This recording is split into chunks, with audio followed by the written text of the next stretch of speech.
Assalamualaikum warahmatullahi wabarakatuh.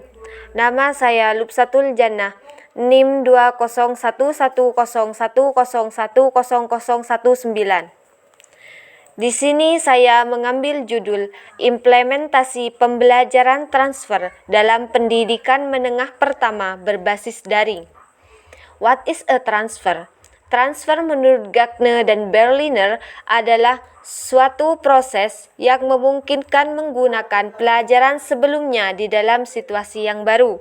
Sedangkan menurut Gentil dan kawan-kawan, transfer adalah seseorang mengaplikasikan pengalaman dan pengetahuan yang dimilikinya untuk mempelajari atau memecahkan masalah problem solving dalam situasi baru. Sekolah tidak mampu mengajarkan pelajaran segala sesuatu yang mereka ingin ketahui, tetapi seharusnya melengkapi pelajaran dengan kemampuan untuk mentransfer menggunakan apa yang telah mereka pelajari untuk mengatasi permasalahan baru secara sukses atau untuk belajar secara cepat di dalam situasi baru. Mengingat kembali, suatu informasi bukan suatu transfer. Transfer terjadi ketika pelajar dapat mengatasi permasalahan yang mereka tidak temukan sebelumnya, dan transfer terjadi di dalam strategi belajar. Contohnya, di dalam membuat beberapa pertanyaan mengenai apa yang sudah dipelajari. Transfer dalam belajar ada yang bersifat positif dan ada juga yang bersifat negatif. Transfer belajar disebut positif jika pengalaman-pengalaman atau kecakapan-kecakapan yang telah dipelajari dapat diterapkan untuk mempelajari situasi yang baru, atau dengan kata lain, respon yang lama dapat memudahkan untuk menerima stimulus yang baru. Contohnya, seorang siswa yang telah menguasai matematika akan mudah mempelajari statistika. Contoh lain adalah kepandaian mengendarai sepeda membuat orang mudah belajar naik sepeda motor. Adapun disebut transfer negatif jika pengalaman atau kecakapan yang lama menghambat untuk menerima pelajaran atau kecakapan yang baru. Contoh, berikut kiranya dapat memperjelas pengertian kita. Seseorang yang telah biasa mengetik dengan 2 jari, jika ia akan belajar mengetik dengan 10 jari tanpa melihat, akan lebih banyak mengalami kesukaran daripada seseorang yang baru belajar mengetik. Seseorang guru yang berusaha memperbaiki atau mengajar membaca anak-anak yang telah gagal diajar oleh guru lain dengan satu metode akan banyak mengalami kesukaran dan memakan waktu yang lebih lama daripada mengajar anak-anak yang baru saja belajar membaca. Macam-macam transfer belajar. Menurut Gagner, seorang education psikologis, pakar psikologi pendidikan yang masyhur, transfer dalam belajar dapat digolongkan ke dalam 4 kategori. Yang pertama, transfer positif, yaitu transfer yang berefek baik terhadap kegiatan belajar selanjutnya. Yang kedua yaitu transfer negatif, yaitu transfer yang berefek buruk terhadap kegiatan belajar selanjutnya. Yang ketiga, transfer vertikal, yaitu transfer yang berefek baik terhadap kegiatan belajar pengetahuan atau keterampilan yang lebih tinggi. Yang keempat ialah transfer lateral, yaitu transfer yang berefek baik terhadap kegiatan belajar pengetahuan atau keterampilan yang sederajat.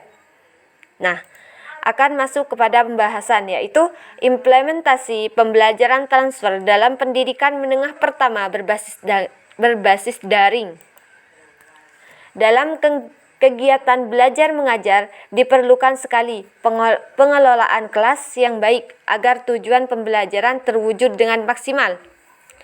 Guru membuka pembelajaran dengan salam dan menyapa, menanyakan kabar murid, lalu murid merespon dan menjawabnya.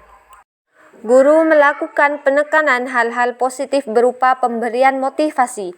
Contohnya, milikilah tujuan untuk sukses, bukan kesempurnaan. Jangan pernah melepaskan hakmu untuk melakukan kesalahan, karena dengan begitu kamu akan kehilangan kemampuan untuk mempelajari hal-hal baru dan melanjutkan hidup. Ingatlah bahwa ketakutan selalu bersembunyi di balik perfeksionisme.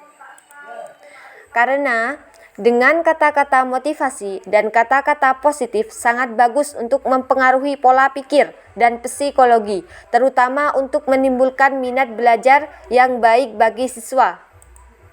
Prinsip pengelolaan kelas, penanaman disiplin diri, guru menjadi tauladan, yaitu dengan di mana contohnya di sini, guru memimpin doa sebelum belajar dan mengawali sesuatu dengan mengucapkan basmalah atau bismillah. Interaksi edukatif antara guru dan siswa dengan melakukan tanya jawab untuk membuat peserta didiknya aktif selama pelajaran. Dalam proses tersebut, pembelajaran terjadi stimulus respon. Guru memberikan rangsangan berupa pertanyaan yang bertujuan untuk memperkuat informasi pengetahuan yang sudah dimiliki siswa sebelumnya untuk menyelesaikan masalah baru. Dan juga guru memberikan penguatan positif berupa pujian kepada siswa yang telah berhasil menjawab pertanyaan guru. Interaksi edukatif di mana guru memberikan transfer pengetahuan ke peserta didik. Guru menanyakan kembali apabila ada yang belum dipahami siswa guna untuk mengetahui kesulitan belajar pada peserta didik. Pengelolaan kelas yang baik. Agar hasil optimal, guru perlu menggunakan alat atau media pembelajaran dan strategi yang sesuai agar tercipta pembelajaran yang efektif. Dalam proses pembelajaran tersebut, terjadi stimulus respon. Guru memberikan rangsangan berupa tantangan game, soal latihan untuk menciptakan keaktifan siswa dan mengasah kemampuan siswa dengan menggunakan pengetahuan yang sudah dimiliki siswa dari penjelasan yang telah diberikan oleh guru. Guru bukan hanya memberi soal latihan, tapi guru juga setelahnya menjelaskan ulang penyelesaian dari soal latihan tersebut.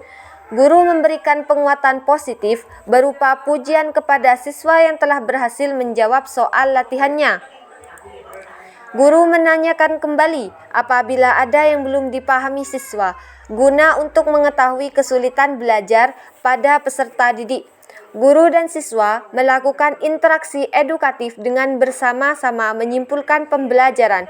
Guru berusaha untuk membuat siswa untuk selalu aktif dalam proses pembelajaran.